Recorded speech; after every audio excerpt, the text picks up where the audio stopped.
We all have them. We all know them well. We all have a love-hate relationship with our PFOs. Oh, man. If you don't know what PFO stands for, it's a please fuck off letter or a rejection letter, and we are looking for yours. Send in your PFOs to info@modern-singer.com. We are going to do a reading of them in November, and we would absolutely love to include yours. They're hilariously sad, hilariously funny. No names will be mentioned. No companies will be mentioned. So your information and your secrets are safe with us. I will also see if I can put an anon box together to see if we can submit them anonymously. So stay tuned for that, but please send them in. That email is info@modern-singer.com, and yours PFO will be included in our episode. We're so excited. We're going to pair it with wine and other beverages, so please get excited for, oh my God, there's going to be so many shenanigans. I'm going to make a drinking game out of it. We're going to have a grand old time. So get your beverages ready, forward us your PFOs, and we'll see you soon.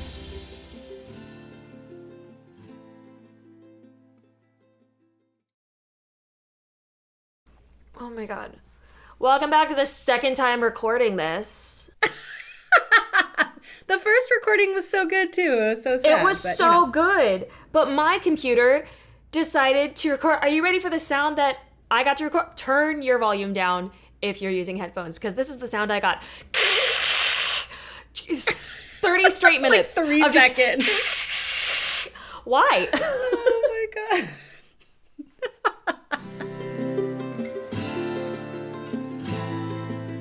It's because it's our spooky Halloween episode, and so you gotta have some weird spooky stuff happen, right? Yeah, apparently my computer is haunted, so that was super fun to find out in the middle of recording.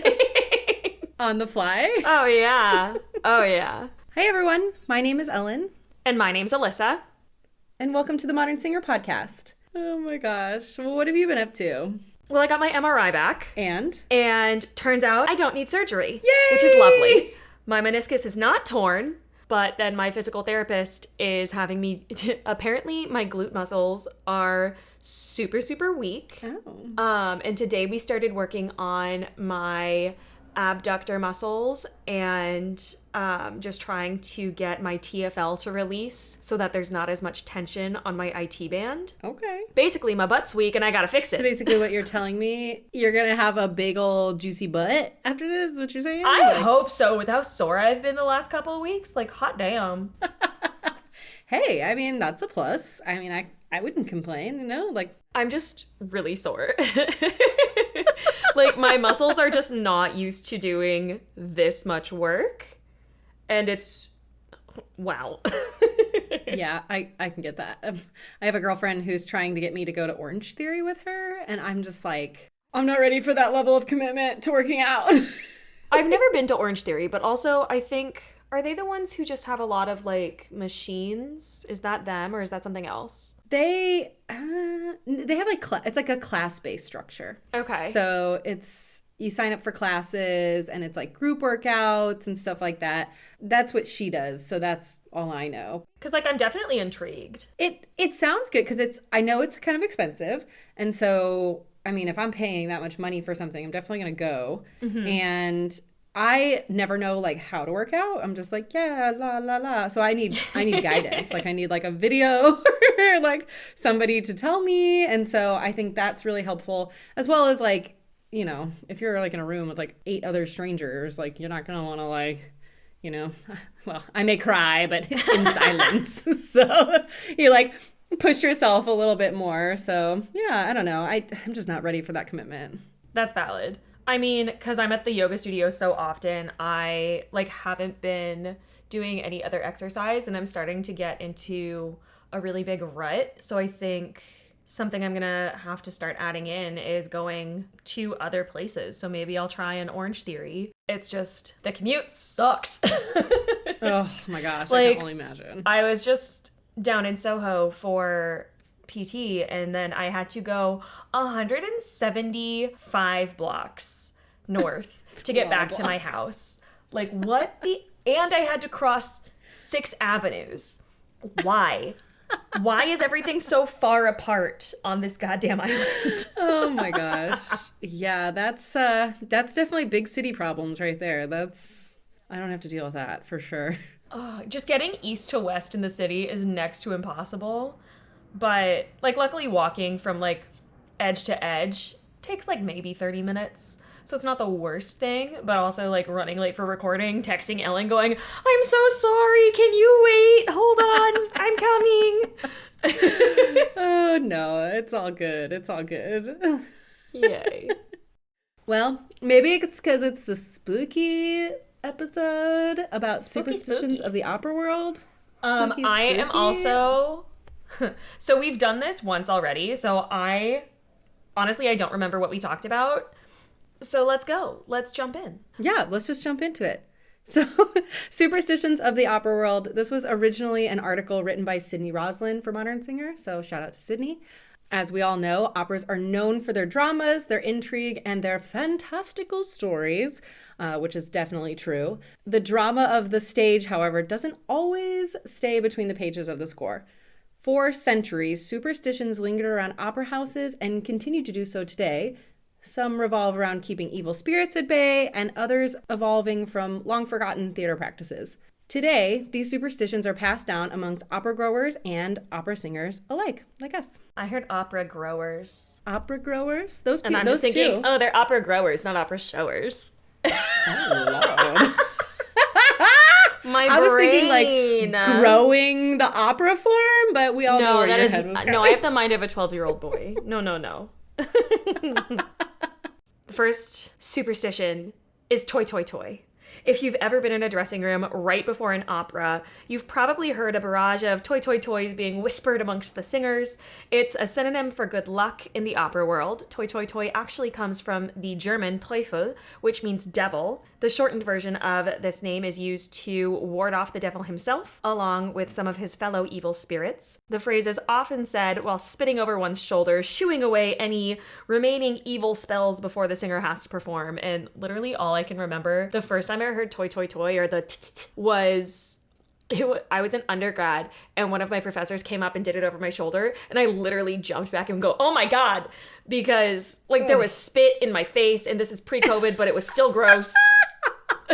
Please don't spit on me. Don't Keep your spit germs to on yourself. people. Thank you. Yes.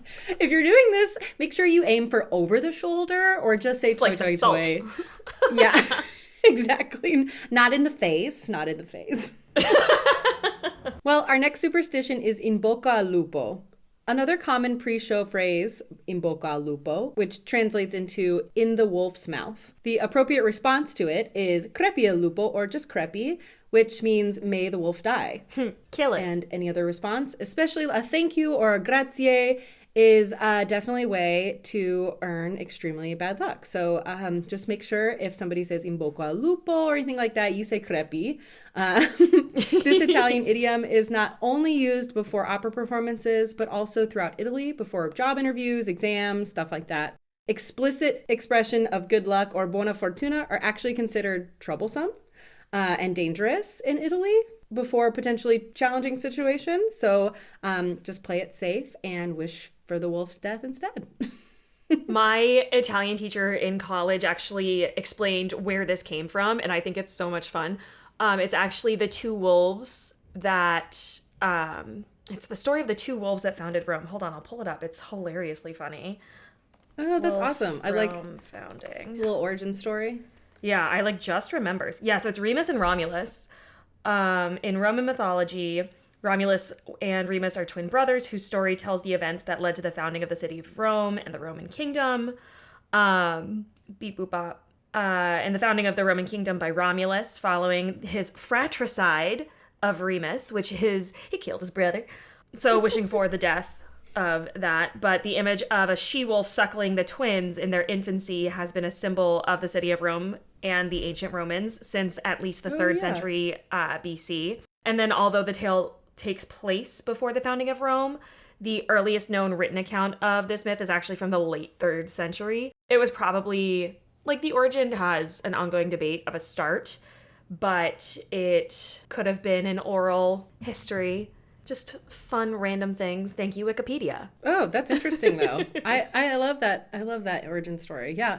It's kind of a weird one. Like, why are you wishing the wolf to die? It's a lot better knowing that there's an origin story instead of just like, let's kill wolves. Like, okay, great. Thanks. Well, I mean, then again, if you even think back to like German history, there were a lot of wild wolves who would eat a lot of people. Yep. Because there was a famine and they were hungry.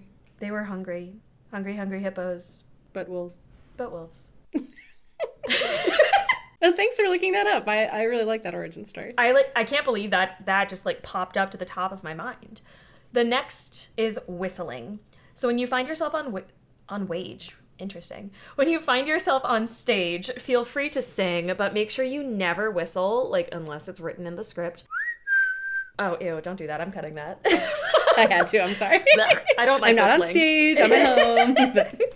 Before professional stage crews, off-season sailors were actually hired to help build and change sets. Sailors, however, would use whistles to communicate on their ships, and then also did the same thing when they were communicating to each other in the theater. A passing singer's casual whistle could mistakenly inform a set change, potentially causing a sandbag to fall and knock out the whistler, or something worse. You're probably safe from falling sandbags backstage these days, but the aversion to whistling definitely stuck. Don't do it. Please. It's also annoying. It carries and... Oh my god, it carries so much. Don't whistle backstage. Right. The next is the Tosca curse, which I'm really glad that we're talking about because Arizona Opera is doing Tosca, and I need to know this. I need to know this information. So, much like Shakespeare's Macbeth, Puccini's Tosca is cause of much fear throughout the opera community. During many productions mounted over the years, a really unusual number of accidents have actually occurred on stage. Tosca lends itself to these accidents since it contains... spoiler alert if you have not seen the show, but it contains a fatal jump for the title soprano at the end of the opera. Whenever there's a female's name as the title of the opera, fun fact, she always dies. Prove me wrong. Tosca, Carmen. Yeah. What's another one? There's a Wagner one. I can't there's remember. More. There's so many. Frozen. Madama Butterfly. She dies. Yeah, Butterfly. There you go. Hope you knew that. Welcome to Spoiler Alerts with Modern Singer. Right? If you didn't know that, I'm sorry. Like, we should back up, start from scratch. But yeah. A couple examples of these, actually. A Minnesota opera in 1993, a soprano missed her landing pad and broke both of her legs. Oh my god. That sounds absolutely terrible. No, thank you. Oh, this one's hilarious. There's also a legend of the bouncing soprano. Oh no.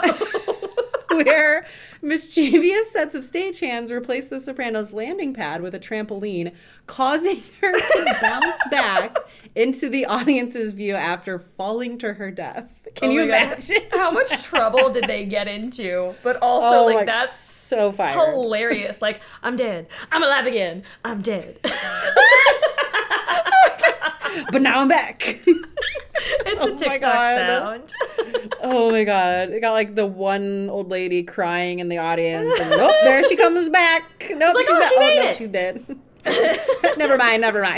No, she's dead again. Oh my god. The title role has a history of many other seemingly super random accidents as well. While playing at the Met in 1986, one of the sopranos took an accidental elbow to the face from her scarpia, resulting in a broken jaw. No. That is not good. No. Yeah. Not conducive to singing. Fun fact. Yeah, you can't sing after that. That's can't. Tosca is done now. And then legendary soprano Maria Callas also was in for a shock in 1965 when her wig caught on fire. Absolutely not. Absolutely not. Something that didn't just happen once. No. It was repeated in 1973 when the soprano's wig also caught on fire in Vienna. So it is a repeating curse. Oh my god. So the curse may not prevent opera houses from mounting Puccini's grand work. Like I just said, we're performing it in a few months. But it does certainly make singers a little more cautious, and I could second that. Just something to think about. Okay, so would you rather break both your legs in a fall, catch on fire, or have your jaw broken playing Tosca? What do you think? Oh my God. I mean, wig caught on fire. It has to be the wig. I'm going for wig caught on fire because Broken Bones and I do not get along. Right? I mean, your jaw, like that could ruin, I mean, depending on how it heals, it could ruin your singing for a very long time. Yeah. And your legs, I mean, ouch. And you're out of commission for a long time. You can still do concert work. That's true. Well, I mean, nowadays you can do stuff in a wheelchair too. It's just going to take a lot more. It's going to be a bigger learning curve. Yeah, but the healing process. Yeah, no, that would suck. The healing process is just so long. It also depends on like where you break your leg. Like, did she break her femurs? Because apparently that hurts more than childbirth. Oh, that's good to know. Yeah, don't do that. Don't break your femur. Don't do that. Oh my God. Yeah, no, just the healing time would just take so long. Like no. And the wig, I mean, who knows? Like, you could be totally fine. It just as long as my actual hair doesn't catch on fire, and neither does the rest of me, and I can throw the wig off. Facts. I feel like that would be fine. Wig is the only answer. Let us know if you feel differently. Right. Let us know if you'd rather break your legs. Oh my God.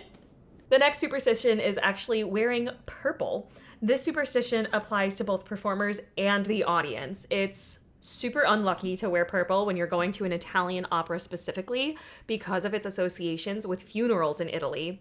Another facet of the superstition dates back all the way to the Middle Ages when the Catholic Church banned theater during Lent. As purple was the color worn by the clergy during the Lenten season, Italian theatergoers would actually not wear purple out of respect for the actors and singers who were put out of work during Lent. So it's actually a superstition that is kind of nice, like the audience being like, we're sorry you're broke, we're not going to pay you anything, but we're sorry, we acknowledge you. That was not my first thought when you're reading that. No, me neither. I went, this is one where people suck. And I went, oh no, it's actually one where people don't suck. Actually, interesting. They're supporting. Okay. I can get behind that. They're still not paying us, but I'll take it. Of course, there's no official rule banning purple in Italian opera houses, but you might receive some dirty looks. I didn't know this for a very long time. Like when I first started, before I changed, like when I actually did branding work and decided my brand color was green, I wore purple all the time. Nobody told me. I didn't know. I feel like it's not a thing in the States. So I think it's just in Italy. Yeah, right? It's like that was like my color. Jewel tones are my thing. So yeah, something I actually didn't know. Oh, jewel tones. Jewel tones. The next superstition is giving flowers. Giving flowers to your singer friends is a classic way to congratulate them after a performance. We all do it, but did you know that giving flowers before a performance is actually bad luck? Yeah, because it makes you sneeze the whole time. I guess that's true. I just didn't think I'm so allergic to flowers. Think about the timing. Like someone could literally ruin my entire performance by just handing me a bouquet of flowers because even just touching them, I will break out in hives. Please, all of my enemies, do not take that. Not only is it a curse, but please do not give me flowers because we're allergic. Thank you so much. I'll take a bouquet of lollipops.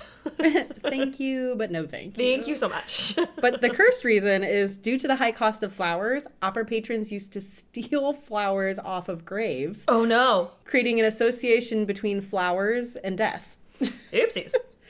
Therefore, giving flowers to a performer before a show is actually the equivalent of wishing death on the production and cursing the singer with poor performance. So don't do that. Flowers after the opera actually celebrates the inevitable death or ending of the show that happens, you know, when you close the curtain. So definitely save those flowers for the stage door after the run of the entire show, for superstition and allergy-related reasons. Also, I would rather just have chocolate or like a cute little succulent. Oh yeah, those are cute too. Or just like a card. I mean, just like a nice card. I do like, I have a lot of my show cards still. There's like a little keepsake box on the top of one of my bookshelves. Yeah, so do I. It's gold and glittery. And like all of my favorite show cards. Like I didn't keep everything. Like the impersonal ones where it's like, break a leg, see you out there. And then like, that's the whole card. I'm like, no, I'm not going to keep this. But the ones that are like super, super meaningful, I have definitely kept, and when I'm having a bad day, sometimes I'll go back and I'll look at those, and it makes me feel better. Yeah, I keep all mine too. I really do, and heartfelt words really mean a lot and give you a little pep before you go on stage. A little pep in your step. A little pep. And the last one we're going to talk about is actually ghost lights. I love ghost lights. Oh gosh. So this is from Playbill, where we got this information, and I'll link the full article. Alyssa, this is your reminder that you emailed yourself the article. But a ghost light is a single bulb left burning whenever a theater is dark. Some people argue that its function is to chase away mischievous spirits. Others insist others insist it lights the way for ghosts that are said to inhabit virtually every single theater and just keep them happy and contented. Either way, the light ensures that no one takes an accidental tumble off the stage. Yeah, that would not be good. I don't know if you've ever been in a dark theater without a ghost light. I definitely have. Yeah, it's not good. Almost fell in the pit. Oh, man. And there were like spiky things down in the pit too. Like there were chairs and mic stands. And like, ooh, almost death. Those are good to fall on. Yeah, being impaled. But have you ever, oh my gosh, so this is what I want from everyone.